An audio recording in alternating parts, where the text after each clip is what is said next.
Hello everybody, welcome back to Jill Bait and Tackle Outdoors. Today I just want to tell you a little story. Something happened to me yesterday that I thought was could have been dangerous, then it turned out to be educational, then it turned comical. So we basically watched another episode of Storytime. So let me slide over just a tad bit. I try to give you a good scenic backdrop again.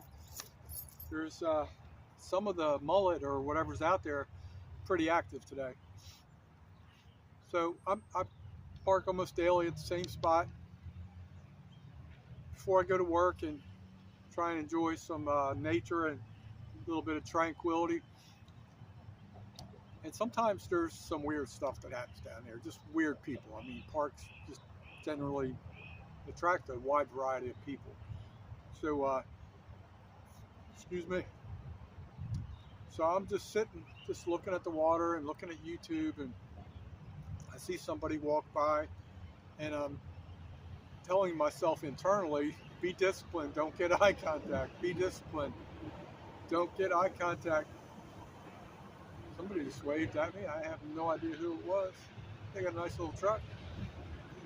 Could have just been a friendly person or somebody that knows me, I don't know. But so then the guy ends up making a U-turn and goes back kind of like a little bit out of my vision. And then I end up going back to, looking down at my phone. And then I hear a voice off to my right, like my passenger side, and it's the same guy trying to flag me down. But he actually did it the right way, because he didn't just approach the van real closely and startle me. He actually did it from a distance. Ah, crap, here comes the lawnmower dude. This is going to be interesting. I don't have time to have a do-over. Maybe he'll do a U-turn and go beyond the tree line there, but I'll try and speed this up a little bit. Damn it, never fails. Helicopters, planes, trains, automobiles, lawnmowers, always something. What happens when you're outdoors? But so the guy, I get out and like, what's up, man? What's going on? He's like,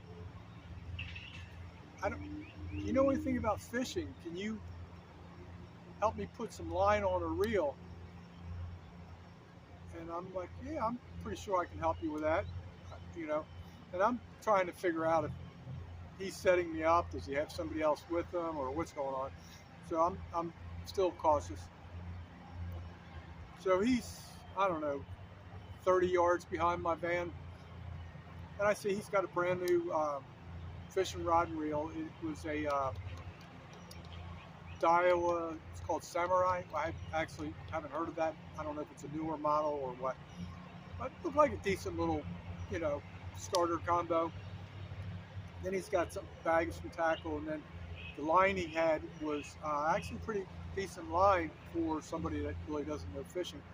It's called Yozori. I think it was called Vanish. It's like a monofilament fluorocarbon mix. And so he says, I've been trying to watch YouTube, but I can't figure this out. And I'm like, no problem, I got you covered. I just happen to have toenail clippers. I always do for cutting line and stuff like that. Certain things I've learned to carry. But so I'm like, yeah, no problem. This is going to be educational. So I pull out the pen, because on the spool there's a hole there, but the label covers it up. So I pop it right through, and I said, this is what we're going to do. You're going to hold this, keep your thumb on the line, keep tension. So I run the line through the bottom eye, flip the bail over, tie the knot, clip the tag with the nail clippers, and then I show them how we just slowly do this. And I'm telling them there's a couple ways you can do this. This is the way I like most, blah, blah, blah. So we're going through it. So he's really focused. He's learning something. So now I'm feeling happy too. And prior to me, when he said what he wanted to talk to me about when he approached the van, I grabbed one of my gold hat hooks. I had it in a little baggie, put it in my pocket. I figured, if this is legit, then I'm going to give him one. Like I, I do that everywhere I go. So we're talking, and then um,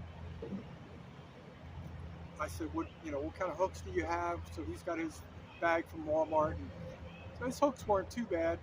And he's got some red wiggler worms, but he didn't have the right weights. All he had was these tiny little split shots, which really, really light. So we put like 3 or 4 on there, blah, blah, blah. So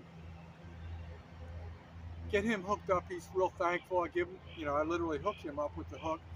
And so, so that's that, so I'm feeling pretty good about myself.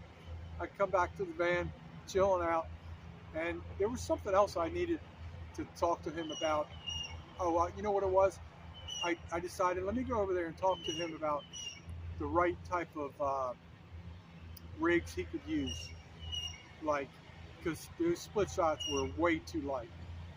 So I was trying to describe to him like a ready rig with egg sinkers. So I'm telling him what they look like, blah, blah, blah.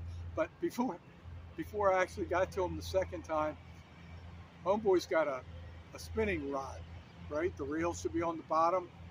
He's right-handed, so he's reeling with the left. Well, I go over there. He's got the reel on top, and he's just doesn't know any better. I'm not. It's funny when when you know fishing and you see people do that, they don't realize they're going to be unscrewing the handle, and they're going to lose the handle or some of the internal parts of the handle. So I said, whoa, stop right there, let me show you something. So I educated him a couple times, and then we got talking. And I said, here's another thing I forgot to ask you. I said, do you have a fishing license? He looks at me kind of like, no, like he didn't know that he needed one. He's new to this, so I get it. So I said, well, let me explain to you, what you can do. I said, there is a free shoreline license available, and I'm explaining the options to him. I said, that's for saltwater only. This is kind of brackish. I don't know if it would cover. Brackish means a mix of saltwater and freshwater. So I don't know where the delineation is. I said, but you can get the freshwater license for $17.50 or something like that, whatever it is. The state of Florida had a special going on for a while. I don't know if that's still going on. I'm also telling him all this. So, and then I'm also explaining if you're on, like, if you have a disability or you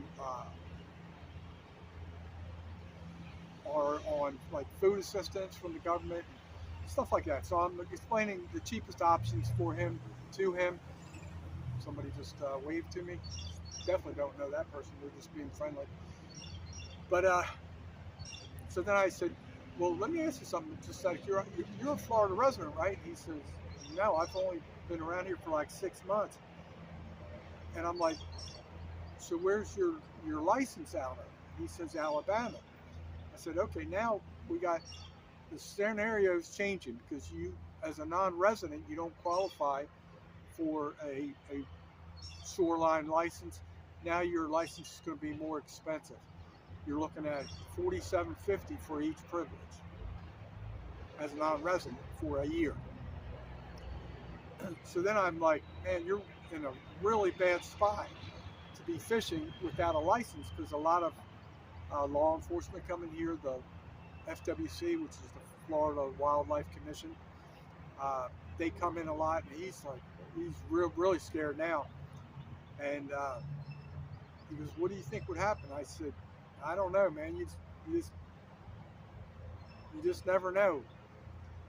I said, depends on which one you get. You might get a good guy, a bad guy, or, So he says, well, I'm just going to stop fishing. And I said, well, it's up to you, but, you can do it online, get your license if you want to stay here or whatever. So I felt like this guy, his girlfriend had dropped him off, and he had good intentions just to come out to nature and let it soothe his soul and have fun. And then I guess I rained on his parade a little bit, but I mean, he did learn a few things, but that's why the other tagline I use all the time is know your legal limits. That's right, folks. Be legal.